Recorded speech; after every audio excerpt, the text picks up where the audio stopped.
Thank you again, Amy, and welcome everyone. Sorry, was having a little bit of a problem here just setting up. It wasn't a major issue, but I was absent for just a moment. Let me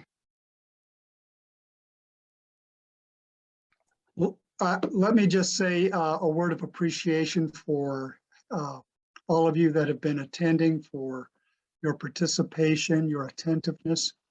I hope that what I've done here has been helpful and intriguing and thought-provoking.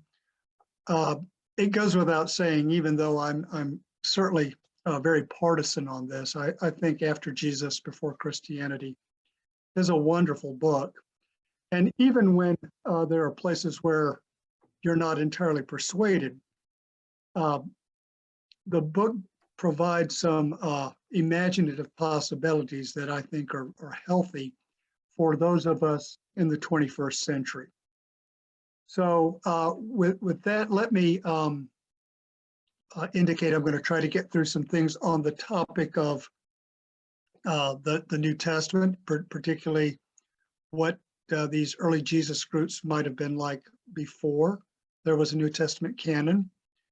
And I don't know how much time we'll have for this, but one of our participants in the previous 3 or 4 weeks, Les, had asked if we were going to do anything with the section on emerging orthodoxy. And I'm hoping that we can make at least some connections around the topic of the emerging New Testament canon. We'll see how that goes.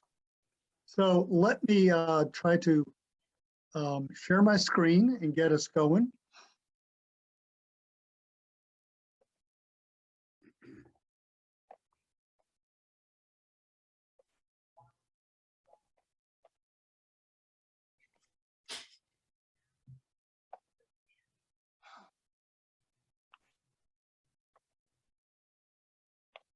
Okay, there we go.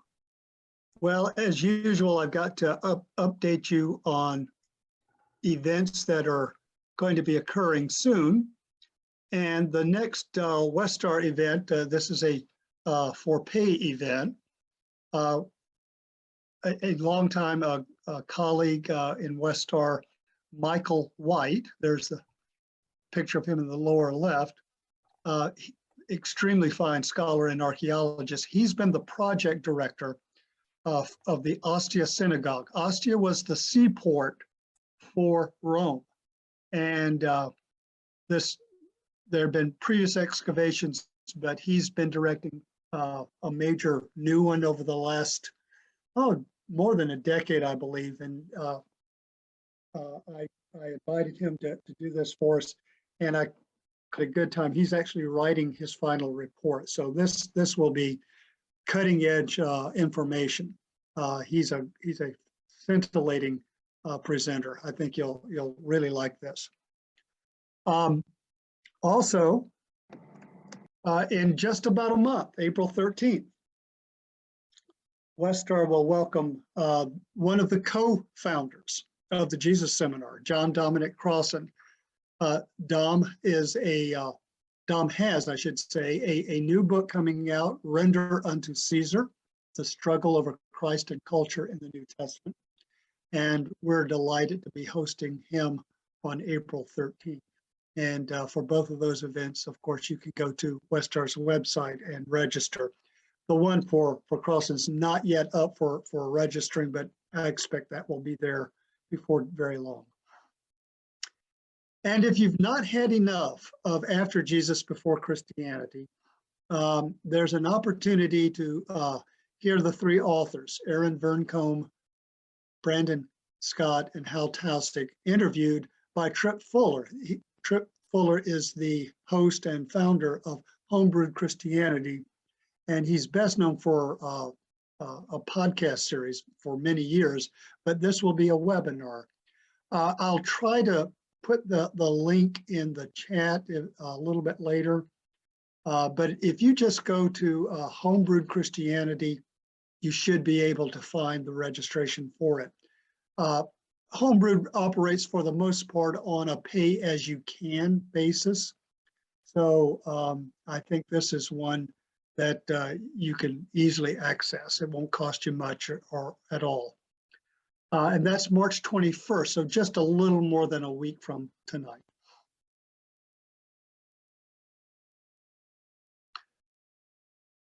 Well, our final week with the book, After Jesus, Before Christianity.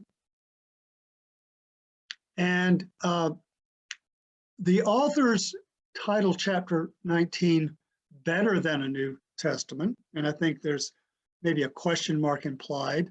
I've modified that slightly before the New Testament.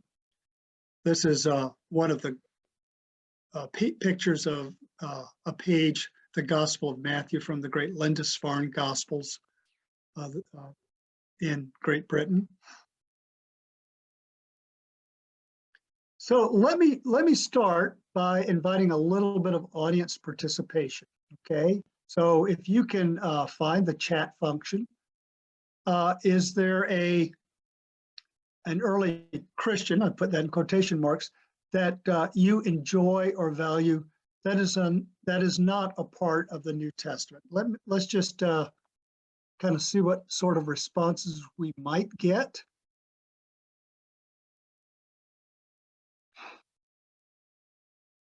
I'm going to unfortunately have to stop sharing for a moment so I can see what's in the chat. Oh, there we go. I don't have to do that. A couple of quick responses. Gospel of Thomas, Gospel of Mary.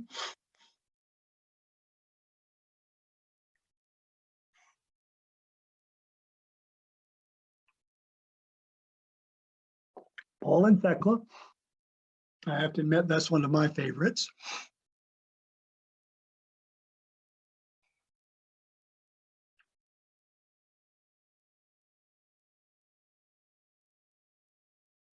And it may simply be the case that many in our audience aren't familiar with things that from that period that existed outside of what we consider the New Testament. So, writings of Josephus. Yeah, Josephus is important. Wouldn't quite put him in the category of an early Jesus group author, though he has some things to say about the movement, some of the people connected to the movement. Certainly his writings are indispensable for trying to piece together something of the history of the first century. Well, let me then go to the next slide.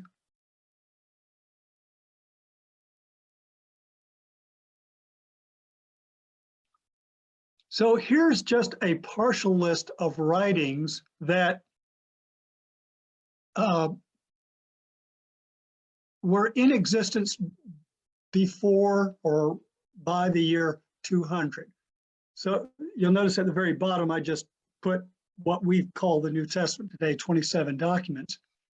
But there are a lot of things there, and this isn't even a complete list. About a little more than halfway down, I've listed many of the Nag Hammadi documents. That's where the Gospel of Thomas was found. Not everything from Nag Hammadi dates from before 200, but some of them do. But look at the wealth of material here. Some of these were mentioned, like Paul and Thecla, but the letter of Barnabas, the letters of Ignatius, the Shepherd of Hermas. Shepherd of Hermas was a very popular work for a long time. I have to admit, I find it a little tedious to get through, but because it's extremely long. But be that as it may, it was quite popular. I've mentioned the Didache before, so you get the idea. There was a lot out there. Now, part of what we must remember is that not every Jesus community had access to all of this. And in fact, I would suggest that very few of these communities had access to even some of this. There's no such thing as a kind of industrialized production system. This is, of course, long before the invention of the printing press. Making copies of documents were expensive and very laborious. They literally had to be copied by hand. So we should not expect that these Jesus groups often possessed many documents. It would be a rare, if we just pick the year 200, it would be a rare community that had access to, let us say, the what became the four canonical gospels even. So we want to remind ourselves that in this period, even though there's a lot, it's spread around. It's not in the possession of everyone. Plus, as we've mentioned before, the vast majority of people in the Roman world were illiterate. That doesn't mean that they could not become familiar with one or more of these documents, but it would have been in what I would characterize as communal situations. The reading would have been done out loud. There would have been someone who could read who would recite the text.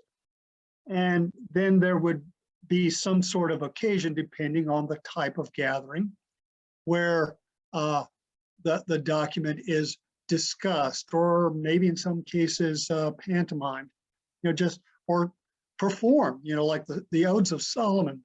Not well known by most people today, but it seems to be a collection of songs, things that we suspect were sung at one time.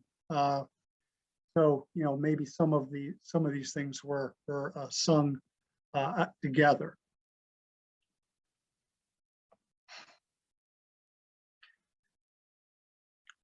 So in this chapter on Better Than a New Testament, the authors of After Jesus, Before Christianity, again remind us that we have a tendency to read the history backwards.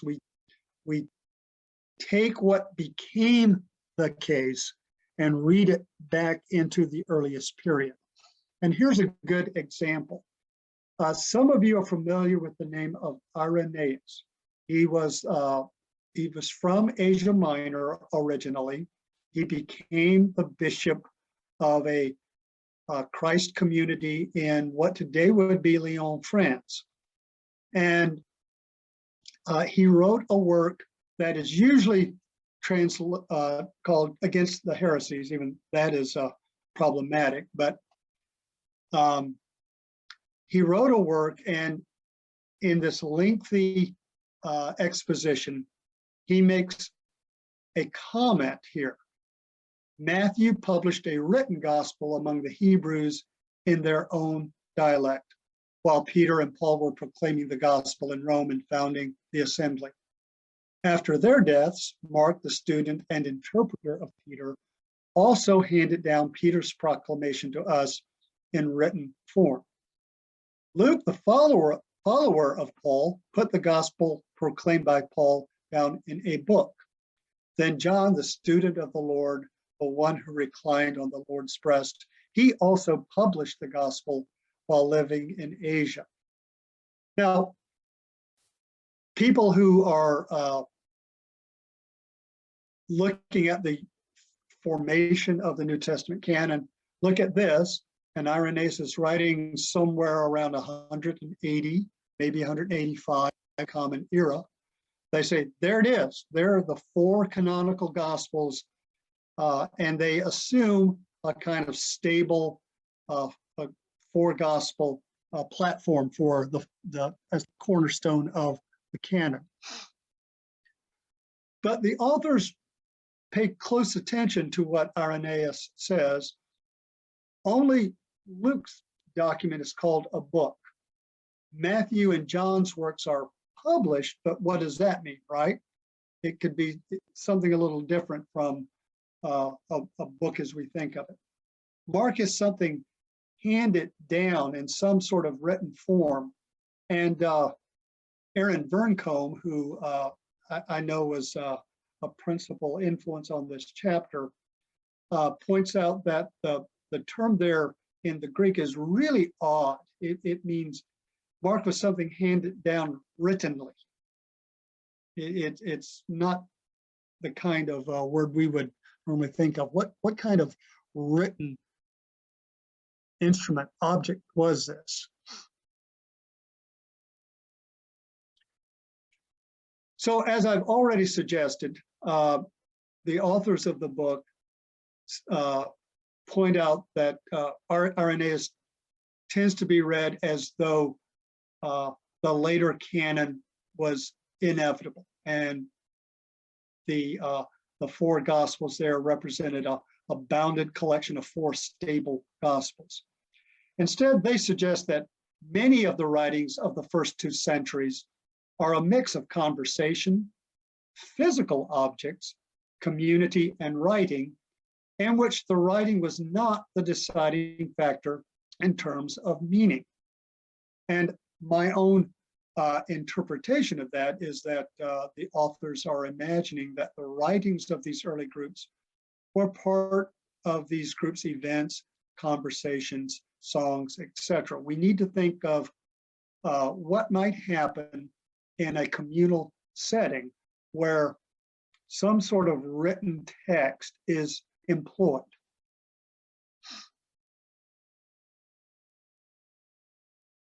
In a culture where few could read and write, life becomes meaningful in ways that involve writing alongside all kinds of other ways of expressing learning and belonging.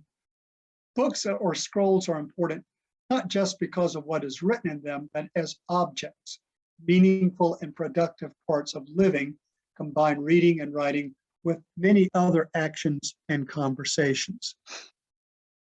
So here's another little chat question. Whoops, went too far, sorry.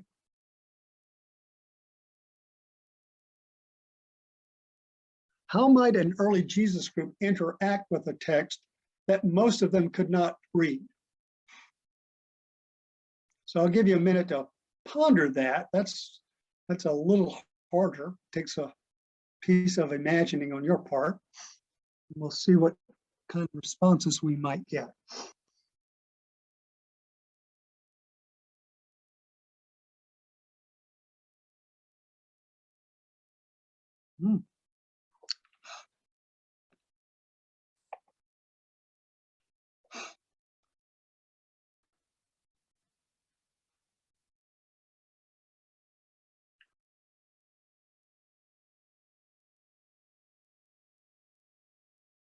So one person says one reads to many.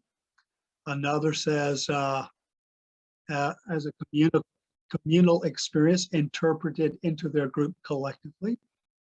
Group readings or dramas. Can you imagine how traumatic some sort of reading or interaction with the book of Revelation would be? Sing or chant, recite, call and response, performance. Ooh, oh, Christina, thank you. That's great. They could discuss it amongst themselves. I'm sure that happened. Yes. Recite, memorize, read it at a service, act it out, sing it.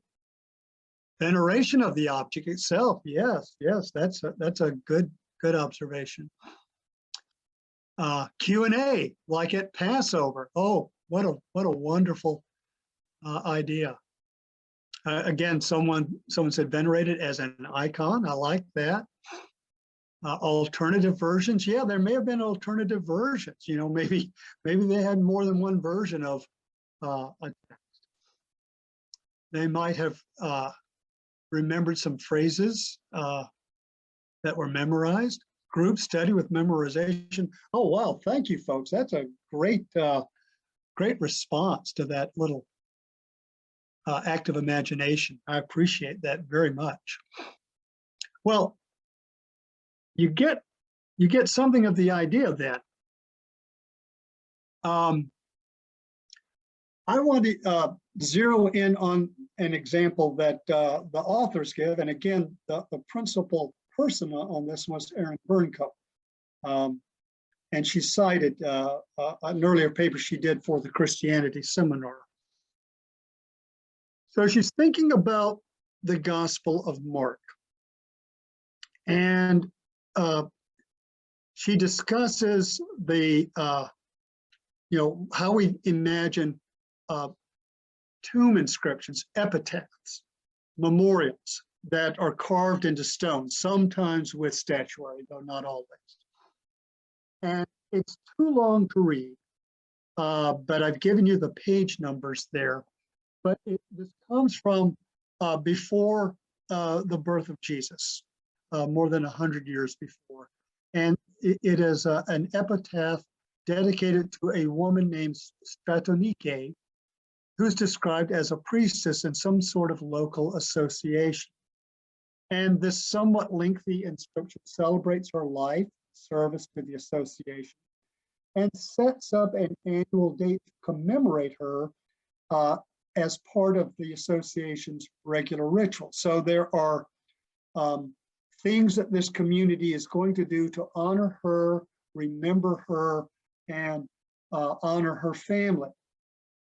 And it identifies leaders who can, quote, explain the honors that have been decreed, unquote, to other members of the association. So we've got a kind of set of rituals or celebrations established in memory of Stratonike that we must assume were carried on for who knows how long after her death.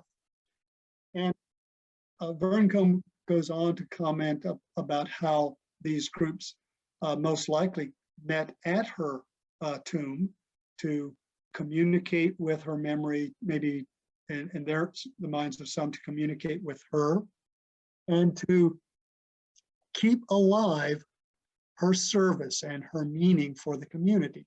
So we can imagine, a rich set of conversations going on in the years after her death.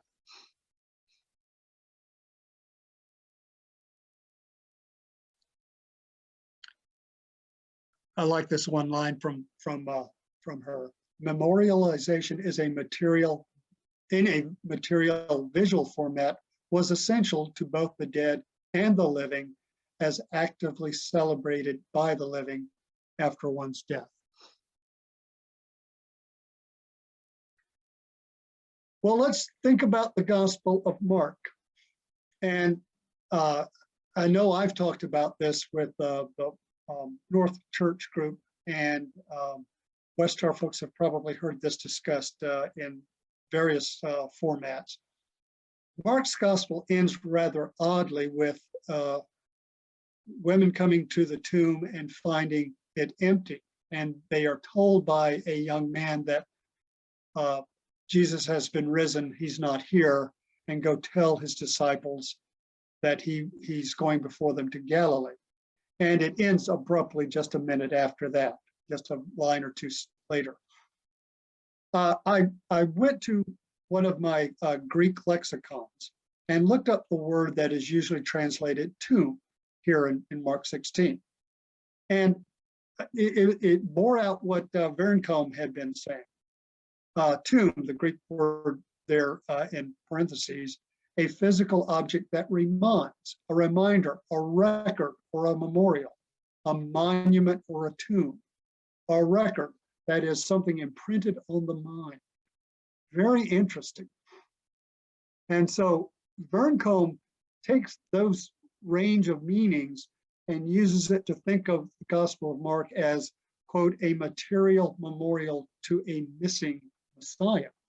In other words, he's not here. There's no body. And there are no resurrection appearances in Mark's Gospel. And so for Verncombe, like the association of Stratonike, the Gospel of Mark allows Jesus associations to continue in community, to continue their group activities in a structured way. The thing that is the Gospel of Mark is the thing that happens when the actual community's time together adds to and redoes the stories. And if that's approximately correct, then I think we can appreciate where the three authors are coming from. We are now close to something alive for the experiences of a variety of first and second century Jesus peoples. Not a book for sure, and just barely writing, as it hangs brightly in the rawness of real people. In other words, they're suggesting that the Gospel of Mark may have served as a kind of writtenly memorial that was used by early Jesus groups to help them process what's going on in their lives and what's going on around them. We've not talked about it, we've alluded to it once or twice, but after Jesus before Christianity does a lot with the centrality of meals in the early Jesus communities. And so imagine a setting like this in which a group has come together to share a meal, and they use Mark to process their experiences of suffering and loss in the Roman Empire. So if you're a little bit familiar with Mark's Gospel, you'll recall some of the lines here or the allusions I'm making. Early on, Jesus refers to himself as the bridegroom who will soon be taken away. Later, in about the middle of Mark's Gospel, he advises his followers that they have to be ready to lose their lives for the sake of the good news. Just about a chapter later, when he tells his followers that he himself will suffer and die, they're just too afraid to ask about it. It's more than they want to try and handle. In chapter 13, just ahead of Jesus' own arrest and execution, there's a lengthy set of end of the age warnings by Jesus. And at one point, the author of Mark's Gospel literally addresses the listening audience directly. Reader, pay attention. Let those who are in Judea flee to the mountains, and tells them, don't even slow down to take, extra stuff. Just run for your life. That sounds really scary. We can imagine the poor people of Ukraine, living out that kind of reality today. And then, of course, when Jesus is arrested in the Garden of Gethsemane, his followers are scattered like sheep. And so after his tragic death, as we mentioned, the women come to the tomb. But even after they are told by the young man that he's not there, but to go tell his disciples to travel to Galilee to see him, they run away and tell no one because they're terrified. It's a really, really odd document in that sense. And after Jesus before Christianity comments like this: there is no validating presence of the risen Jesus in this textual object, what we call Mark. Both content and composition in this story make Jesus' absence palpable. The reading of Mark at these early stages of writing then serves as an extended epitaph for a larger disaster happening to many people. The absence of Jesus and the disasters of both Jesus' movements and other larger disasters are processed in provisional yet dramatic memorial writing. Now, I don't think you have to buy that hook, line, and sinker, but I think it's an example of the kind of imaginative way that the authors of the book are thinking about the way some of this may have worked out in these first couple of hundred years. And in that sense, it's I think a useful maybe way for us to imagine our kind of interaction. We just, kind of hear the word and, if we're still awake, at the end of it, nod our heads in assent. That's probably not how they experienced it.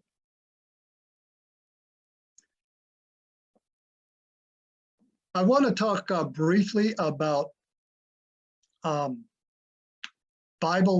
early Bibles and list. And I'm going to start with a couple of our earliest complete or nearly complete books, codices of the New Testament. The oldest that we've got dates from roughly 350. It's called Codex Sinaiticus because it was discovered at a monastery at Mount Sinai. And it does contain the 27 books of the New Testament, but it also contains two other documents, the letter of Barnabas and the Shepherd of Hermas. We listed those early on in that partial list of early documents by Jesus groups. Slightly later, we think, but very close in time to Sinaiticus, is Codex Alexandrinus. And it includes the 27 books, plus 2 letters attributed to Clement and something known as the Psalms of Solomon, not to be confused with the Odes of Solomon. Solomon, apparently was very prolific. He wrote a ton of stuff. What's the point here? Well, you can see by this fairly late date, we're of course well beyond the first couple of 100 years, and what we would recognize as the New Testament is there, but there's this other stuff too. Did the person, the group, the community that authorized these, what must have been extremely expensive books, because these are quite lovely documents. Did they consider these additional documents also part of their New Testament? Now, most of you have heard at some time or another a reference to this guy, Athanasius. He's a really important person in the 300s. He lived most of that century. He was present at the Council of Nicaea and became the real fighting champion for the theology that was enshrined in the Nicene Creed. And toward the end of his life, he sent what's called a festal letter that mainly addressed the proper date for celebrating Easter. There were arguments about how do we calculate that.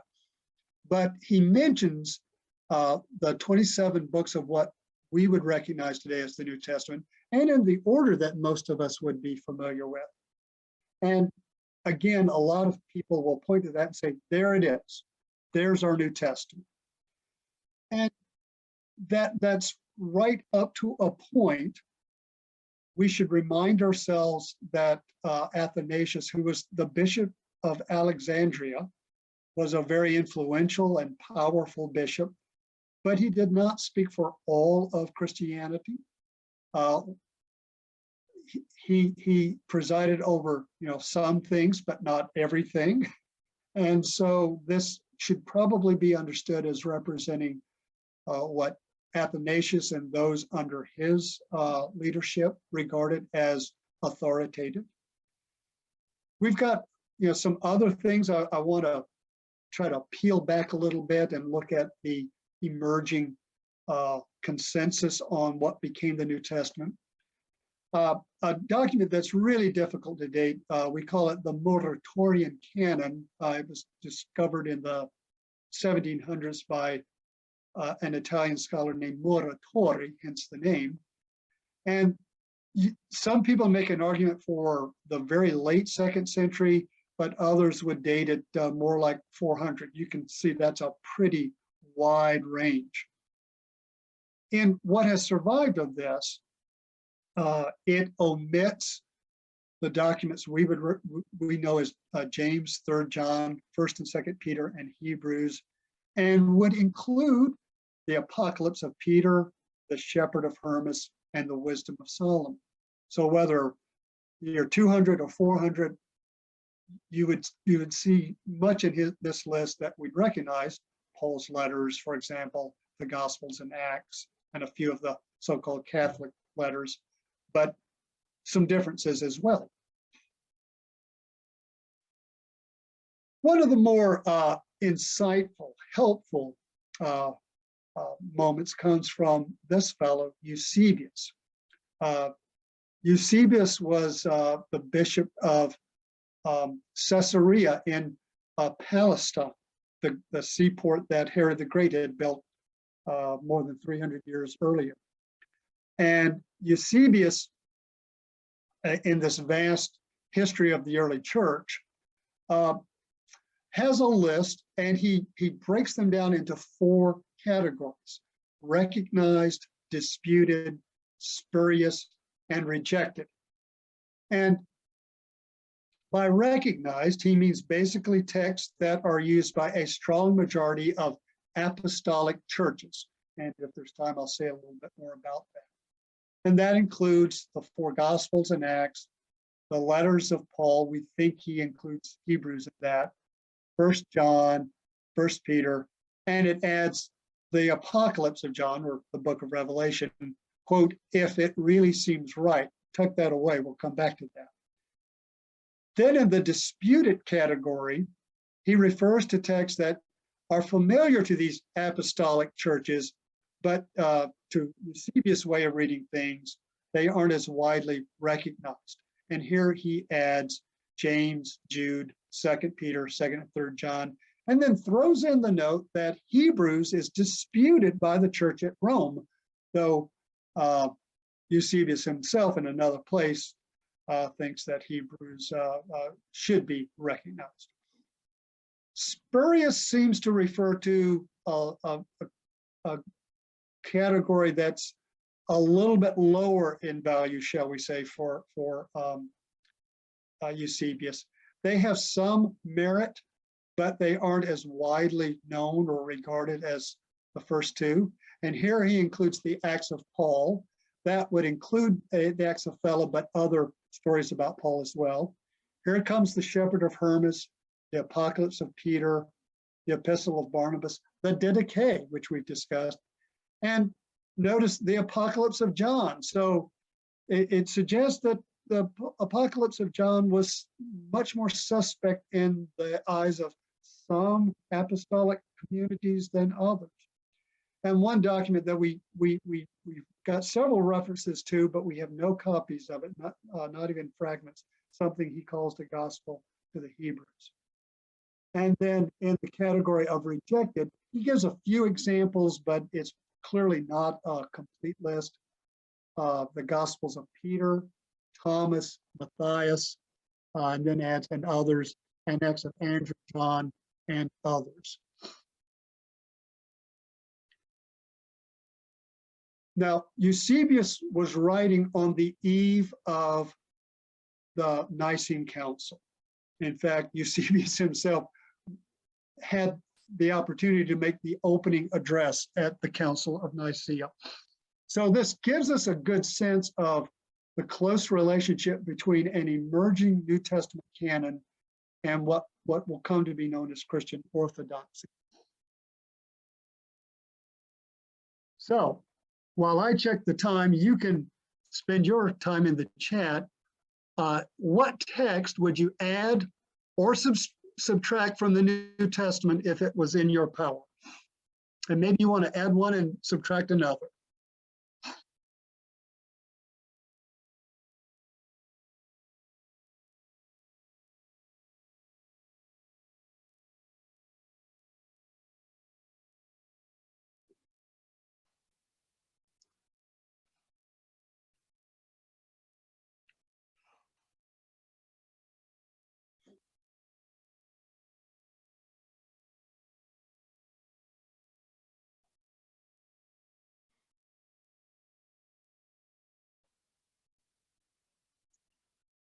A few coming in.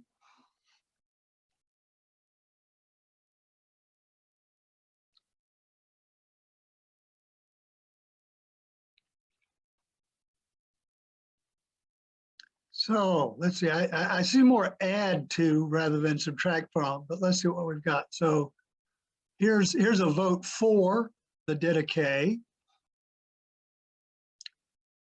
Here's a vote for Paul and Thecla and the Gospel of Thomas. Add Q. Some of you know that Q is the hypothetical sayings gospel that many of us in the discipline think lie behind Luke and Matthew.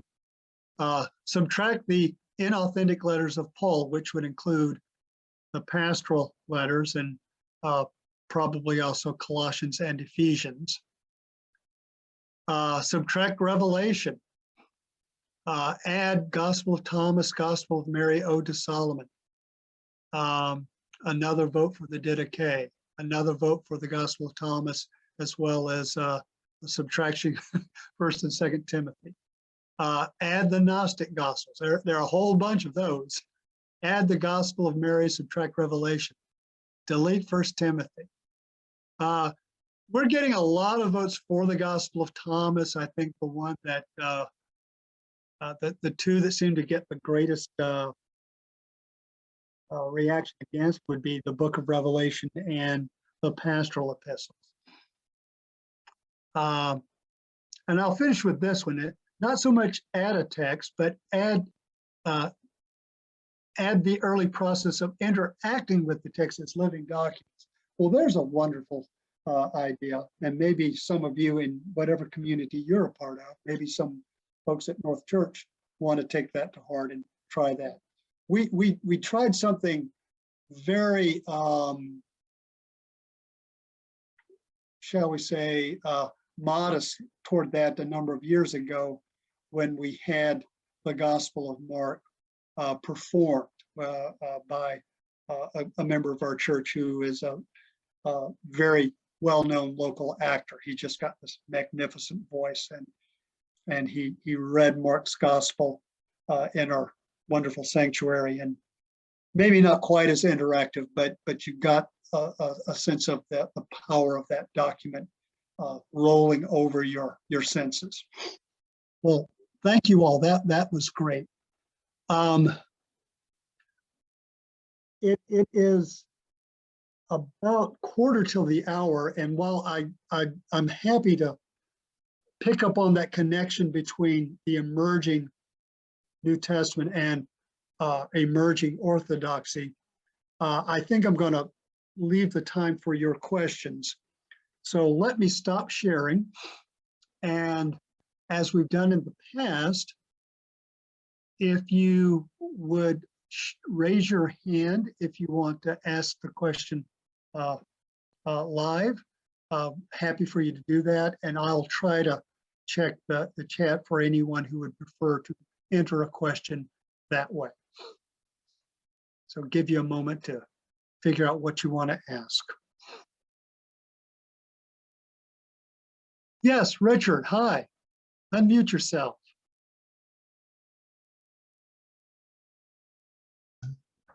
Hi, Perry. Good to hear from you. I was just curious, as you started sharing some of the lists of what was included, not included, all of a sudden we started hearing the use of bishop, and the bishop of here and the bishop of there, and which indicates some kind of institutional position, institutional church. So what are the earliest records of the use of bishop? I mean, obviously some of the traditions said, I mean, go back to Peter being the bishop of Rome, but there seems to be a gap here in my mind as to when bishops appear and all of a sudden they're authorities. Yes. Any insights to give us on that? Yeah. I'm going to have to try to keep it succinct here. This is not something that after Jesus, before Christianity really tries to address. They're not trying to write a full history of quote unquote early Christianity, but reimagine some major aspects of that. But the word bishop comes from a Greek word episkopos, and a fair translation would be something like overseer. And this is a term that gets used in other places outside of what what were the Jesus groups. So it's not a uniquely quote unquote Christian work. However, you can understand how over time some of these communities would, in order to regularize, their practice, to train new members, to oversee the work of the community, might develop persons with a more institutional kind of authority. The letters of Ignatius are among the earliest that we've got that really presents the bishops as having a lot of authority. And the usual dating for Ignatius letters is somewhere around 115 of the Common Era. So that's pretty early. That's not quite 100 years after Jesus' death, but it's still, I'd put that right at the end of the second generation, probably more early part of the third generation. Ignatius is himself an episcopos. And we don't know much about him except from the letters, but he's being transported to Rome where he expects to be executed. And he gets visited by delegations from various churches in Asia Minor for the most part. And he consistently encourages them to respect their episcopoi, their bishops, and their elders. And one gets the impression that, at least I get the impression, this must still be somewhat new and relatively innovative. He's trying to, as it were, saying, this is a good system. You folks are doing well to follow it. So in some communities, by the early second century, we have these episcopoi. They were probably initially leaders of a specific community. Over time, they become the overseers of several communities, and underneath them are these elders. And we even, a word that appears in Paul, deacon, servant, minister, literally comes from a word meaning table waiter, someone who, busses tables and serves food. That becomes an office as well. The so-called pastoral epistles, 1st and 2nd Timothy and Titus, refer to these offices too. I'm in that camp that would put them in the 2nd century. Some put them late 1st century. So it's probably, we begin to see the emergence of these institutional offices in some places, not all places, in the 2nd or early 3rd generation. When we get to Eusebius' time, it's become a big deal, and groups that identify as Catholic, meaning universal, or Orthodox, right thinking, want to be able to trace their bishops in a line of unbroken succession back to that 1st generation of apostles. And Richard, I know you're an ordained United Methodist pastor. There was that moment in your ordination where hands are laid on you, right? And that symbolizes that line of succession going back generations all the way to that 1st generation. That's what is meant to symbolize. That's what that is meant to represent.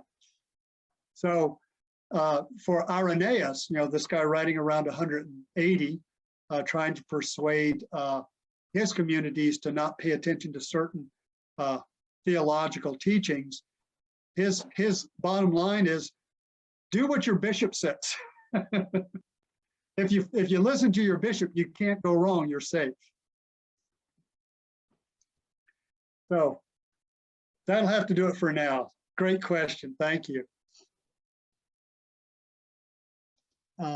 let me see what's in the chat while people are maybe deciding to raise their hand or not. So Joy Ellen asked, do we know what the criteria was to be included in the Christian scripture at the Council of Nicaea? We've got what Eusebius says. And it's kind of similar to what I've just been saying in response to Richard's question. For Eusebius, a document should be considered recognized if it was true. And by that, he meant that its content was consistent with the theological orthodoxy of his time, what he would have considered to be theologically correct. Secondly, it was considered recognized if it was attributed authentically to one of the first generation apostles or a close associate, like the Gospel of Luke was attributed to a companion, co-worker of Paul's. And then thirdly, it was recognized if it was being used in public reading, in public conversation, in public instruction, in apostolically grounded congregations, churches that could say, our bishop here was ordained by so-and-so and so-and-so and so-and-so, and we can go all the way back to that first generation. Those were his criteria. And that seems to have been, the basic litmus test for these documents. That's why you'll have, some of these, someone like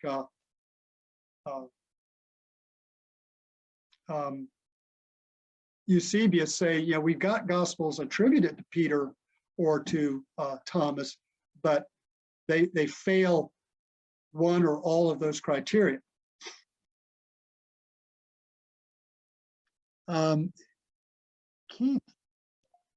Keith asked, the Gospel of Mark seems to be somewhat critical of Jesus' apostles. Could it be that Mark and Ignatius might have a heated discussion about the leadership? Yeah, that's a good imaginative kind of exercise. I like that. You could just as I've suggested, it would be fun to imagine Paul and the author of Matthew's Gospel talking about the conditions for admitting the nations into the movement. You could say, well, Mark, your picture of the disciples is not exactly a positive one. How can we trust them to be the legitimate bearers of this tradition? That might make for an interesting enactment of a conversation. Don asked, when did the empty tomb add a resurrected Jesus, or did it ever? I would flip that question, Don. Our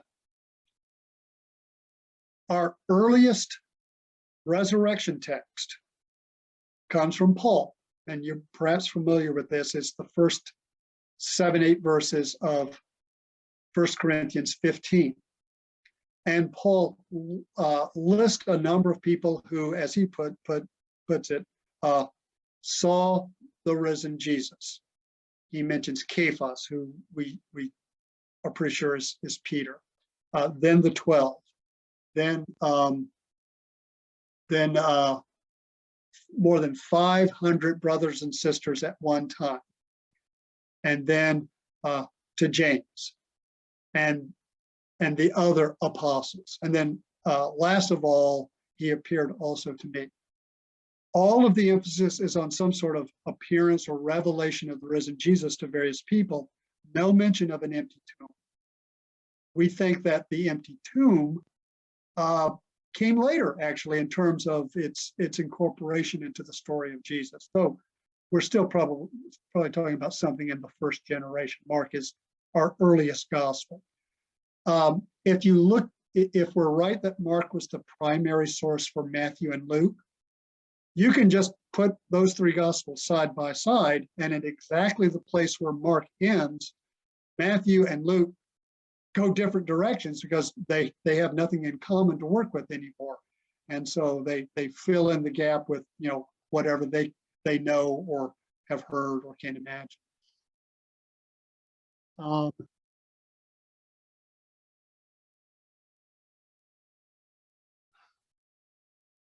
And here's a question. Does it appear that any bishop or leader feels they are passing along the keys to heaven during this period? And there's an allusion there, I think, to the keys of the kingdom that is first promised to Peter and then later to all of the disciples in Matthew's gospel. Certainly in what has survived of the writings of some of these folks, they did see themselves as gatekeepers. The better ones, of course, understood themselves to be tasked with a big responsibility. And I don't want to give the impression that all of these bishops or most of these bishops were just power-hungry, grasping sorts of institutionalists. But they did have a lot of influence. Athanasius, to give you one example, he lived in a very contentious time, and he could call on his priest and monks in his area to demonstrate in the streets for the cause that, you know, it was near and dear to his heart. When he had to go into hiding because he fell out of favor on different occasions with the imperial authorities, he was usually hidden in monasteries out in the desert. So these folks did have a lot of sway. Amy and I were talking just before. She got a hold of the book that I mentioned last week or 2 weeks ago, The Jesus Wars, about the Christological arguments in especially the 5th and 6th centuries. And the bishops there could line up their followers. You know, it's kind of like a soccer match between these rabid fans. You know, that every team has their own colors. Every team has their own songs or chants. And the account of these groups sounds an awful lot like that. I don't see any more questions in the chat, and I don't see any hands up. So I think this is a good place to end. We're at the top of the hour. Thank you all again. I know there's a lot that we could have discussed that we did not, but maybe that just makes you want to go purchase the book and read it yourself if you've not yet had that chance. For all of you who have been through all or most of these with me, thank you very much. It was my honor to be a part of this with you.